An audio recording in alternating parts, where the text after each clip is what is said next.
Carrie Matthews, wife of Tennessee Titans offensive line coach Bruce Matthews, said her second youngest son, Elkin's offensive lineman and Texas A&M commit Mike Matthews, is not sure yet what he wants to study in college, but she does know what Mike wants to do when he is all grown up. She said when Mike was a little boy, she would ask him, "What do you want to do when you grow up?" Well, nothing has changed in the past 14 years. Mike has always said a football player. Not a big surprise considering all the football success of his family members before him. But Mike is not sitting back relying on the prestigious Matthews name to create his future. He's making a name for himself early on in his career, just like his older brother Jake Matthews did. And just like Jake did 2 years ago, Mike has earned the elite status of playing in the U.S. Army All-American Bowl game. I want to thank God for blessing me with the ability to play football.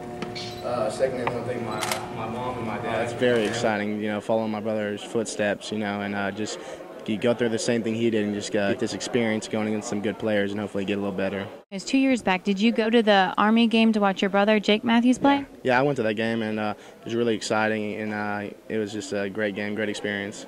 What do you think it'll be like, and did you ever think that you'd be, on the other side now on the field playing? Yeah, I always hoped that I would be able to make it to this game, but I never knew, and I just kept, working strong, trying my best, and it ended up happening, and now it's just a great privilege. When you got the phone call to say that you'd be invited to the U.S. Army All-American Bowl game, what was your initial reaction? Can you give us like a face gesture of what you kind of looked like? I mean, just a big smile. I was just it was very exciting. I can't say I really expected. I always was hoping, but I never actually knew. When the day came, it was kind of almost a relief. That after my brother did it, I kind of felt like I was held up to his expectation. He expects me to come here and play in this game, and now that I've been honored to go play in it, it's just kind of relief. And who's the first person you told when you were told that you got accepted? Actually, my mom's the one that told me. She got the phone call, so she's the first one to find out. And then first person I called was my brother Jake and just let him know that I'll be going through the same thing he went through. And he just told me, get ready. It's going to be very exciting. It's always me and Jake. We've been the closest. We've always been the closest out of everyone in our family. He's always kind of paved the path for me. I've kind of followed in his footsteps.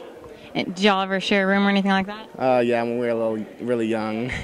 Any fights? Oh, many fights, a lot of fights. Still getting in fights, but not as violent as they were when we were younger, but definitely getting little arguments here and there, but that's what brothers do. Fights are all a part of having a best friend, and for Mike, Jake is his best friend and his mentor. The bar is pretty high, but I don't let that faze me too much. If I end up getting these awards that they end up getting, then so be it, but it's hard to follow in these footsteps. My brother Jake and just everyone, they've set the bar so high. I just try to do my best. The Matthews believe that Army is an incredible cap to Mike's high school career. Mike said when he called to tell the whole family they were obviously proud of his achievements, and if their football schedule allowed, they would be there to watch. Mike said he knew his family outside of Houston would be tied up with football, but he sure does hope his older brother Jake can make it. Courtney Rowland, Rivals.com.